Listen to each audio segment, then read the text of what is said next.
ए बाबा सनिया से शादी रचा दी और लगन में बैंड बजवा दी।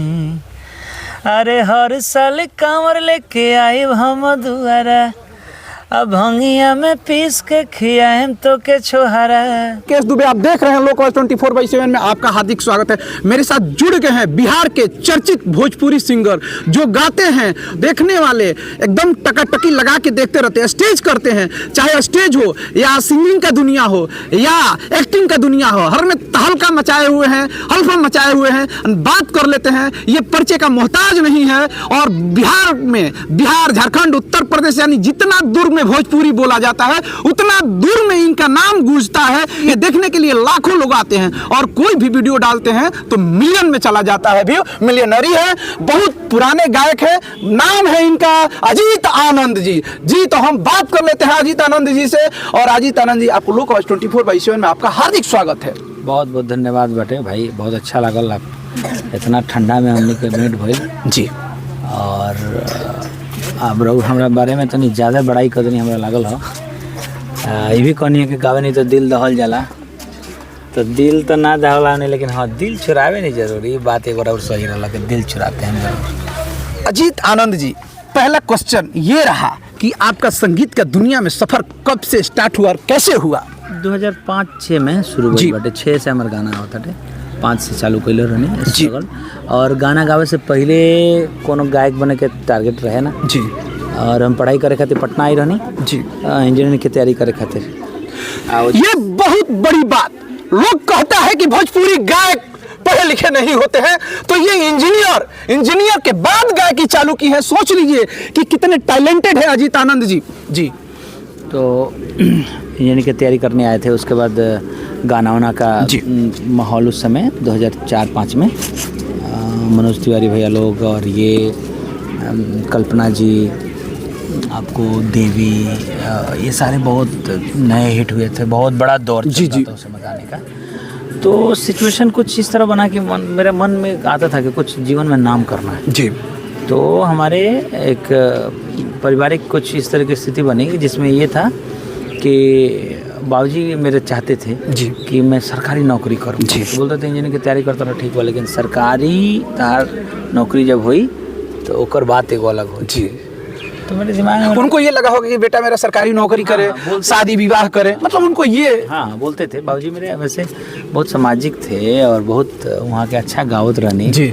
और लोग के कोनो भी झगड़ा झंझट होके ओकरा के जौन कोर्ट से 20 साल में लड़ के लोग घरे आ जाए थक हार के जी, वो केस को बाबूजी गांव में सॉल्व करते थे। एक तरह से वो मुखिया कह लीजिए।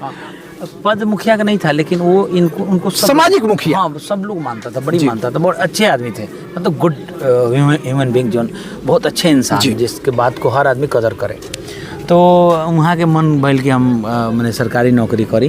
तो ओवर से हमारा दिमाग बदल गई जी। दिमाग हमारा बदल गया, हमारा लागल न कि कुछ नाम करे के बा जी। अब नाम ये नहीं के पता कौन लाइन करे के बा। तो उस समय हम गाते थे गांव में, अखंड कीर्तन होता हमारा जी। अखंड अष्टजाम अष्टजाम माने आज भी हमने अष्टजाम गायम से तो 2 घंटा 3 घंटा गा सकते हैं आराम से। तो अष्टजाम गाई सो गई तो गई नहीं। और जब शहर गई रहनी अभी कुछ दिन के पहले, तो ज़रा बंद करा लेना, साउंड बंद करना। तो अष्टजाम गाते के जब शहर गए ना, तो गांव में अष्टजाम और देसी गाना भोजपुरी होखे जी, लेकिन शहर गईला के बाद फिर जी हिंदी गाना होके लगल। तो दिमाग में पले लगल, कंफ्यूजन हो गई। हाँ ना, दिमाग में ही पले लगल कि मैंने हमरा गावे के बा। अब कंफ्यूजन खाली था कि हिंदी गाना के भोजपुरी गाना। तो दिमाग में ही फाइनली हमारा कॉलेज के दिन में बैठ गया कि ना हमारे मतलब बॉम्बे जाए के बाटे, फिल्म इंडस्ट्री में हमारा गावे के बाटे। और किशोर कुमार के, कुमार सानू गाना, और कुमार सानू, उदित भैया के, ये लोग जबरदस्त फैन फॉलोइंग रहे। हाँ, जबरदस्त का गाना चलता था। तो वही माइंड बना लिया कि जाना है। तो हमारे एक दोस्त मिले उसी बीच में, जो 2004 के लास्ट में, 5 के शुरुआत में। वो बोले कि आप कहाँ घर बता। तो हम बोलते नहीं, हम छपरा घर पे। तो कहना यार तुम भोजपुरी गावे ला। हम हाँ, तो देखो कितना बढ़िया अभी समय चला था, भोजपुरी गावा ना, बहुत अच्छा रही यार। तो बस हमारा दिमाग अचानक घूम गई। अब घूम गए, हम कहने कि ना अब भोजपुरी ठीक बा, ट्राई हुई भोजपुरी में। मतलब कंफ्यूजन वही दिन से दूर हो गई। हाँ, दूर हो गई। ओमे कारण रहे ना कि सब दुनिया में हर आदमी अपन तनी मने कंफर्ट जोन ढूंढेला। मैंने ये लागत हुए कि अगर भोजपुरी गाएं तो हम जल्दी हिट हो जाए। जी जी जी। और हिंदी गाने के लिए बहुत बड़ी तैयारी, स्ट्रगल करना पड़ता है। स्ट्रगल ज़्यादा होगा, बड़ी तैयारी है। हम लोग कोई म्यूज़िक सीखे हुए लोग नहीं है, गांव के फोक गाना गाते गाते यहाँ आयल बनी सा। तो ये हुआ, उसके बाद फिर गाने लगे, उसके बाद 1.5 साल ले स्ट्रगल चलल। और उसके बाद स्ट्रगल के बाद फिर गाना आयल। अब गाना आए बाद हमारे पहिल के गाना चल गई देवी गीत शायद ना, देवी गीत तो बाद में आयल बटे। हम जीवन में पहला गाना गौले नहीं जिल ढीला कर जना के तनी से ढीला कर, तनी से जींस ढीला कर। ये फिर गुड्डू रंगीला भी गाए हैं, तो क्या वो चोरी करके गाए थे आपका? हाँ, चोरी करके 3-4 महीना बाद हमारा गाना जब चल गई नो पूरा, तो अब वो तीसरे से फ़ोन आया था कि आप गाइए। तो जो 1.5 साल के दिन में, 1.5-2 साल में जो ना स्ट्रगल कैले रहनी हम नो लेके एल्बम, वो समय सीडी बनता था मास्टर। जी, हाँ। तो मास्टरवा लेके कंपनी में जा ही सकी, निकाल दी हमारा गायक बने का मन। अच्छा। तो जब गाना नहीं निकलता था ना, तो उस समय टी सीरीज भी गाना भेजे थे किसी और के माध्यम से, तो रिलीज नहीं हुआ। नए गायक थे, कोई जानत ना रहे भाई, वो लोग कहे लोग नहीं थोड़ा सा नए गायक उस समय भरत शर्मा, विष्णु ओझा जी के समय मतलब वो वैल्यू नहीं करता था। हाँ, उस समय हमको लगता है कि पवन जी के भी ऊपर गाना है कांच का सैलिया ना, खागिले उठलाली जन्म गाना था, निर्धन के रोग जनती है विधाता, तले दूसर ले भागल, ये सब जितना गाना बाटे ये सब आगे हुए पर एकदम हिट हो गए हुए पूरा। तो अब हमने क्या स्ट्रगल करता नहीं था, हमने क्यों चिन्हत है नहीं खे, तो गाना जाके उसे लौट आई हुए। तो लौट आने के बाद जब गाना नया कंपनी से रिलीज भइल, जब हिट हो गल, तब फिर ऑफर आ गल कि भाई आप गाइए सेम। हमने सेम नहीं गाएंगे, थोड़ा हम जज्बाती आदमी। जी जी, जज्बाती आदमी है थोड़ा सा। आज के चलाक लोग के बीच के हम बुर्बक आदमी कहा सकते हैं। अच्छा। बुर्बक गायक, लेकिन हम अपने लिए बहुत उसको हम लकी है। हाँ, नहीं अपने लिए उसको शेरगिरी हम मानते हैं कि हम वादों से नहीं पलटते। जी, हमको कम होगा घाटा ज़्यादा होगा, फ़ायदा कम होगा, इससे कोई हमको मतलब नहीं। हम वादा के पक्के आदमी। जी। तो थोड़ा सा आप अपना फैमिली बैकग्राउंड, आपके घर में आप कितने भाई हैं, आपके पिताजी क्या हैं, ये थोड़ा सा हमारे दर्शकों को बता दीजिए। और गांव कहाँ है एक्चुअल? हमारा गांव बा छपरा डिस्ट्रिक्ट सारण में आवेला, और हमारा गांव है सेंदुआर, एकमा विधानसभा हटे जी, और मसरक के आसपास, मसरक बनियापुर के बीच में बटे। अच्छा। जनता बाजार से 3 किलोमीटर बगल में गाँव बा, 2-3 किलोमीटर। और जनता बाजार थाना हमने के लहलादपुर ब्लॉक हो। हमने के खानदान में गाना उना के मैंने प्रोफेशनली गावे के कहीं से थी ना रहे। बाबा दादा लोग जमींदारी प्रसार हुए तो ना बड़े जमींदारी रहे जी। तो हमने के परदादा मैंने सबसे ऊपर अगर चल जाई तो हमारे कुदई सिंह के 2 बेटे। अच्छा। केवल सिंह, कुन्नी सिंह। तो कुन्नी सिंह में हमारे बाबा, कुन्नी सिंह के बेटे हमारे बाबा दमरी सिंह, दमरी सिंह के बेटे श्री हरिशंकर थे हमारे पिताजी। उसके बाद हम 2 भाई, चुन्नू भैया और हम, और एक पीढ़ी जो दूसरी वाली पीढ़ी थी वो लोग भी हैं, हमारे चाचा लोग हैं, उन लोगों की संख्या ज़्यादा है। तो ये है। तो और गांव में खेती है जी। भैया आज भी हमारे गांव रहे नहीं, भैया गांव के खेती देखल हम। और पटना हमने के घर बाटे जी, और पहले से घर बा 150 साल, 100-150 साल पहले से, 5 पीढ़ी 6 पीढ़ी से हमने के घर बाटे पटना में। और पता बीच में चलो कि रांची में भी, हाँ, रांची में तो हमने के बसेरा बा। अच्छा। कहे का मतलब कि हम गायक हो गए नहीं जी। तो गायक भइला के बाद के दुनिया जोन बनी जी, तो हमार दुनिया बिल्कुल बिल्कुल। लेकिन हमने के दुनिया बनावे से पहले बहुत खूबसूरत दुनिया, घर, संपत्ति, अपन इज्जत, लोग से सरोकार, लोग से प्रेम, ये हमने के बाबा दादा लोग कर रखले बा पहले से। भोजपुरी के अभी लोग बहुत अश्लीलता के ओर धकेल दिले बा का, बिना अश्लील गाए का आजकल लोग फेमस नहीं हो जात का, माने अश्लील जरूरी बा ना। अब तो बहुत कम हो गई बटे, अब ओकरा के अश्लीलता की तरफ, चूँकि अश्लील गायक लोग चलत नहीं देखी ना। मैंने कभी भी अभी देखे तो जितना गाना हिट होता रही सा, मैंने कभी भी जो ना कि बड़ा व्यूज़ मिलता है, सब अच्छे गाने हिट हो रहे हैं। अगर सिर्फ अश्लीलता हिट हुई तो फिर पवन सिंह इतने बड़े स्टार नहीं बनते, मनोज तिवारी जी इतने बड़े नहीं बनते। बिल्कुल, राइट। यस। नहीं तो फिर अगर इसमें कोई भी बातों में अगर त्रुटि होगी जी, तो फिर जो सिर्फ अश्लील गाने वाले थे वो बड़े होते। आप कैसेट के ज़माना के हैं, अभी सोशल मीडिया चल रहा है, दोनों में क्या अंतर आप देख रहे हैं? बहुत परीक्षा दिले बनी सा हमने के बूझी के। अच्छा। हमने के रील के कैसेट के गायक है सा। हाँ। ओकरा बाद सीडी में नहीं सा जी। ओकरा बाद ये चिप जना के कहल जा, मेमोरी कार्ड ओमे है नहीं सा, ओकरो परीक्षा पास करनी सा। ओकरा बाद यूट्यूब के परीक्षा पास करनी सा। यूट्यूब के बाद आज के समय में सोशल मीडिया आ गल, OTT आ गल, यहाँ तक के एग्जाम हमने के दिल में सा बहुत फर्क बाटे। वो बेरा जौन गाना रहे बड़ा मुश्किल रहे, वो बेरा एक एल्बम में 8 गो गाना बनत रहे, 8 गाना एक साथ तैयार करे एक साथ थे। तैयार। और बहुत अथक प्रयास के बाद 8 गाना बनावे के आदमी पूंजी जुगाड़ करे, गावे गाना जुगाड़ करे, वो ना चले तो आदमी पीछे हो जाए। जैसे चुनाव में कैसे होला कि केहू हार गए तो 5 साल बाद चांस मिली ओकरा, आजीवन 60 बरस के भरले बा। बिल्कुल। आ केहू 4 बार हार गए तो हो गेल, तो ओकर काम खत्म हो गल। 4 बार 3 बार हार गल तो ओकर काम खत्म हो जाए। तो ई हमने के रील के कैसे, लेकिन हमने के बहुत लकी रहनी, हमार महादेव के कृपा रहा कि फर्स्ट एल्बम हमार चल गई।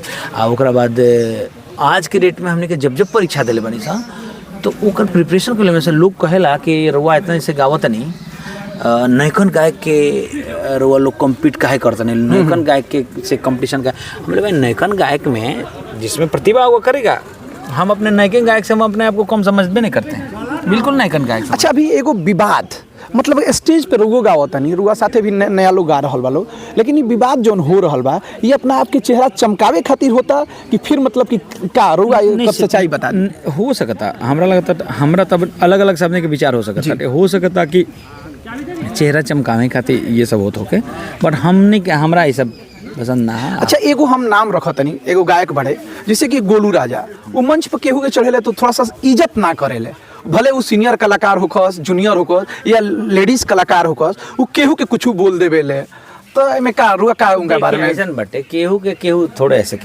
कोई से बोल दिया। और आज के डेट में बताई ना, एगो रोड पर चलत आदमी के वो कुछ बोल के दिखाई ना, वो देखी ना के का करता नहीं, अक्सर केहू के जैसे स्टेज पे। अच्छा, लेडीज सिंगर के भी वो आरे तारे ये सब चीज मतलब कि मेरी बात बताइए, ये जो जितने प्रोग्राम कोई रोड का आदमी सीधे मंच पर नहीं चढ़ जाता है, प्रोग्राम तो तय होता है ना भाई जी। प्रोग्राम को तय किया जाता है, प्रोग्राम निश्चित किया जाता है, प्रोग्राम के लिए एक धनराशि मिलती है, बजट मिलता है, प्रिपरेशन होता है, सिंगर के पता रहेला कि दोसर के गावे आवताटे।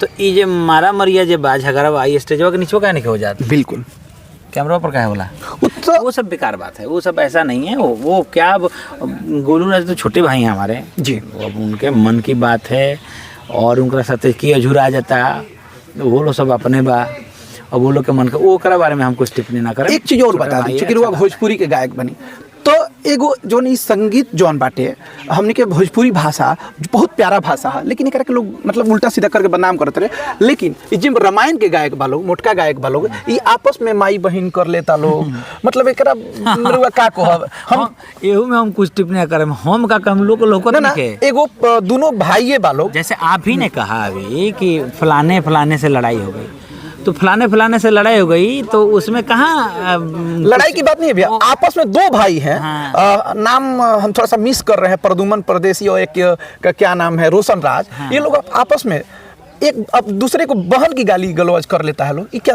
कहाँ तक सही? आप छोड़िए, अब ओकरा बारे में हम कुछ मत पूछिए के करा का कहता थे, जानता नहीं उनका के। हाँ बिल्कुल जानता नहीं, वो लोग हमारे परिचित हैं और अच्छे गायक हैं दोनों लोग। अभी जो आप कह रहे हैं ये हम वीडियो ने देखे हैं, इसके बारे में हम कहेंगे, देखेंगे, अगर देख लेंगे या वो मिलेगा दोनों तो बताएंगे कि गाय तुम लोग ऐसे कर रहा था यार। दूसरा जिस दिन से आप गाना स्टार्ट किए उस समय भोजपुरी के भीष्म पितामह भरत शर्मा थे आपके आगे, भोजपुरी को संवारने वाले मनोज तिवारी जी थे, अब विष्णु ओझा जी थे, तो क्या अपने आप को आप मतलब कि कंपटीशन में नहीं, कभी नहीं। हम लोग तो इतना, आप सोचिए ना, अभी 2 दिन पहले हमारा गोपाल राय भैया से बात हो रही थी, बहुत अच्छे गायक है, सुपर गायक हैं वो लोग, जैसे गायक वहीं कह रहे थे कि अजीत ये सबसे जैसे हमनी के बैच के सिंगर के कि मतलब ये संस्कार होता है यार, तुनी के संस्कार बांधर भरल कहीं भेटाला लोनो जी, तो हमने के हमारा अपन पुरानका दिन याद रहेला। जैसे बड़े स्टार अपने से सीनियर स्टार को देखते हैं तो हमको याद रहता है कि एगो वक्त रहे जब ये आदमी के हम देख के कहीं जे काश एक बार हमरा के चीन जा, हम प्रणाम करनी, हमरा के खुश रहना कहले हैं, बिजी रहले हैं, तो वो दिन में देखता था। उस दिन के बाद अब सपोज करिए कि मेरे पास फैन फॉलोइंग अगर ज़्यादा हो जा रहा है जी, तो हम बदल जाएंगे।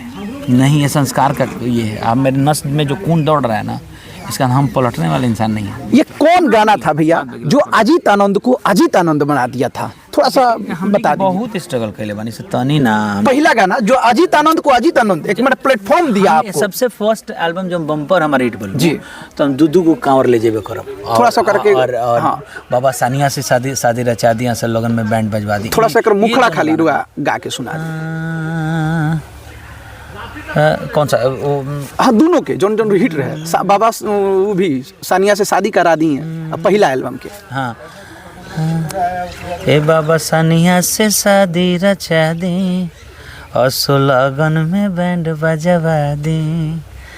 अरे हर साल कांवर लेके आइब हम दुआरा, अब भंगिया में पीस के खियाएम तो के छोहारा, हमरा माथवा पर मोर चढ़ावा दी। बाबा सनिया से शादी रचा दी, असो लगन में बैंड बजवा दी। ये पहला ये बम्पर हिट हुआ, बम्पर हिट इसके पहले एल्बम आए, लेकिन ये गाना जब हिट हुआ था उसके बाद हमारे लगे प्रोग्राम आवे लगल, लोग हमरा के चिन्हे लगल जी। ओकरा बाद हमनी के फील्ड में लोग के बीच में मिले लगनी सा। पहला प्रोग्राम रुआ कितना में पैसा में कैले रहनी? पहला प्रोग्राम 30-35 हज़ार रुपया हमरा मिलर हुए गुवाहाटी जाए खातिर। अच्छा हाँ, गुवाहाटी जाए तो ओकरा में मान के चली पूरा राउर म्यूजिशियन डांसर। हाँ। अब पहला प्रोग्राम जब करे गई नहीं तन बड़ा हमरा कामाख्या माता के लग गई कहने कि हे माई हमरा आज तक कोनो प्रोग्राम पहले नहीं की, ये तो बड़ा बेइज्जती हुई, हमरा के देख के झुझुआ देता रहा, कहता रहा हती चुक लड़का का गाई लड़का। अच्छा। और जाके मंदिर में हम माथा टेके और गए गाने के लिए, गाते रहे तब तक। पहले हम डर से नहीं गाए गाने, हम दूसरे को भेजे कि आप गाइए जाकर। जी। तो दूसरा कोई गाने लगा, जब तक बारिश आ गया उसी में हमारी एंट्री हुई। हम जैसे एक लाइन गाए तो पब्लिक नाचने लगा, तो मेरा हिम्मत बढ़ गया, हम लोग चलो दुकानदारी चालू हो गई। आपके आदर्श सिंगर कौन है? हमारे आदर्श में भोजपुरी में पवन भैया हमारे बहुत अच्छा गाते हैं। हम लोग तो उनके छोटे भाई मित्र भी हैं, पुराने सिंगर। और पुराने सिंगर में भरत भैया हैं, गोपाल भैया हैं, अच्छे सब। खेसारी जी के बारे में क्या कहिएगा? खेसारी भाई बहुत मेहनती आदमी है जी। हाँ, हमारे गांव के तो बगल के हम जी। दोनों में बेस्ट कौन, पवन सिंह या खेसारी में? अलग अलग जगहों पे दोनों बेस्ट हैं जी। बहुत बहुत नमस्कार। आप देख रहे थे, मेरे साथ जुड़ गए थे भोजपुरी के स्टार कलाकार, भोजपुरी के स्टेज स्टार, मंच स्टार कह लीजिए, अजीत आनंद जी। बहुत बहुत धन्यवाद। आप देखते रहिए लोकवाइज 24/7 में आपका हार्दिक स्वागत है।